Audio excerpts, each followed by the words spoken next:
ನನ್ನ ಹೆಸರು ಜ್ಯೋತಿ. ನಾನು ಮಹಾತ್ಮ ಗಾಂಧಿ ಪ್ರೌಢಶಾಲೆ ಕುಣಿಗಲಲ್ಲಿ ಓದುತ್ತಿದ್ದೇನೆ. ನಾನು ಈ ಒಂದು ಪ್ರಾಜೆಕ್ಟನ್ನು ಅಟಲ್ ಟಿಂಕರಿಂಗ್ ಲ್ಯಾಬನ್ನು ಬಳಸಿಕೊಂಡು ಮಾಡಿದ್ದೇನೆ. ಈ ಒಂದು ಪ್ರಾಜೆಕ್ಟ್ನ ಹೆಸರು ಲೋಡ್ ವೇಯಿಂಗ್ ಟ್ರಕ್.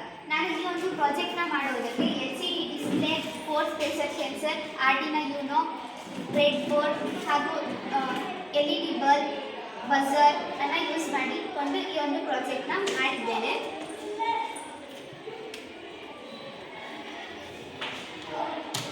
ಈ ಒಂದು ಪ್ರಾಜೆಕ್ಟ್ನ ಉಪಯೋಗ ಏನಪ್ಪ ಅಂತ ಹೇಳಿದ್ರೆ, ಇವಾಗ ರೈತರು ಅವ್ರು ಬೆಳೆದಿರೋ ಬೆಳೆನ ಒಂದು ಕಡೆಯಿಂದ ಇನ್ನೊಂದು ಕಡೆಗೆ ಟ್ರಾನ್ಸ್ಪೋರ್ಟ್ ಮಾಡ್ತಾರೆ. ಅವರು ಟ್ರಾನ್ಸ್ಪೋರ್ಟ್ ಮಾಡಬೇಕಾದ್ರೆ ಅದು ಎಷ್ಟು ಲೋಡ್ ಇದೆ ಅಂತ ಅವ್ರು ತಿಳ್ಕೊಳ್ಳೋದಕ್ಕೆ ಒಂದು ವೇ ಬ್ರಿಡ್ಜ್ಗೆ ಹೋಗಿ ಅವರು ವೆಯ್ಟ್ನ ಚೆಕ್ ಮಾಡಿಸ್ಕೊಳ್ಬೇಕಾಗುತ್ತೆ. ಈಗ ಹಳ್ಳಿಗಳಿಗೆ ವೇ ಬ್ರಿಡ್ಜ್ ಎಲ್ಲೂ ಹತ್ರ ಇರಲ್ಲ, ಅದಕ್ಕೆ ಅವರು ದೂರ ಹೋಗಬೇಕಾಗುತ್ತೆ, ಕಾಸ್ಟ್ ಕೂಡ ಆಗುತ್ತೆ.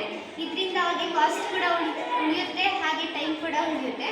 ಇವಾಗ ಒಂದು ರಾಜ್ಯದಿಂದ ಇನ್ನೊಂದು ರಾಜ್ಯಕ್ಕೆ ಗೂಡ್ಸ್ನ ಟ್ರಾನ್ಸ್ಪೋರ್ಟ್ ಮಾಡಬೇಕಾದ್ರೆ ಇಷ್ಟೇ ಕ್ಯಾರಿ ಮಾಡಬೇಕು ಅಂತ ಒಂದು ರಿಸ್ಟ್ರಿಕ್ಷನ್ಸ್ ಕೂಡ ಇರುತ್ತೆ.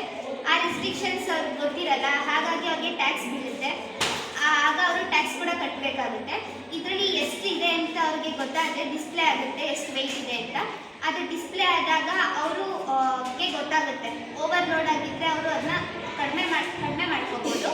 ಹಾಗಾಗಿ ಇದು ಅವ್ರಿಗೆ ತುಂಬ ಯೂಸ್ ಆಗುತ್ತೆ. ಆಮೇಲೆ ಎತ್ತಿನ ಗಾಡಿಗಳಲ್ಲಿ ಹಸುಗಳನ್ನ ಯೂಸ್ ಮಾಡ್ಕೊಂಡು ಎತ್ತಿನ ಗಾಡಿಯಿಂದ ಲೋಡ್ ಕೂಡ ಮಾಡ್ತಾರೆ.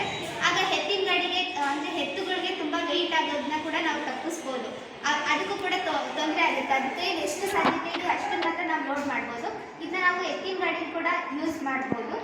ಇವಾಗ ನಾವು ನೋಡ್ತಾ ಇದ್ದೀವಿ, ಇದ್ರ ಮೇಲೆ ಒಂದು ಹೆವಿ ಪ್ರೆಷರ್ ಬಿದ್ದಾಗ ಅಲ್ಲಿ ಸೆನ್ಸರ್, ಇದಕ್ಕೆ ನಾವು 900 ಗ್ರಾಮ್ ಅಷ್ಟು ಸೆಟ್ ಮಾಡಿದ್ದೀವಿ.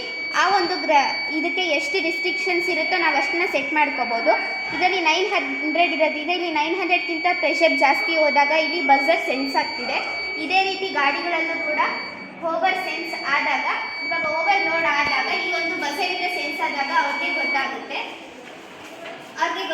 ಅವರು ಓವರ್ಲೋಡ್ ಕೂಡ ಮಾಡಲ್ಲ. ಅದು ಎಷ್ಟು ರಿಸ್ಟ್ರಿಕ್ಷನ್ಸ್ ಇದೆಯೋ ಅಷ್ಟು ಮಾತ್ರ ಅವರು ಯೂಸ್ ಮಾಡ್ತಾರೆ.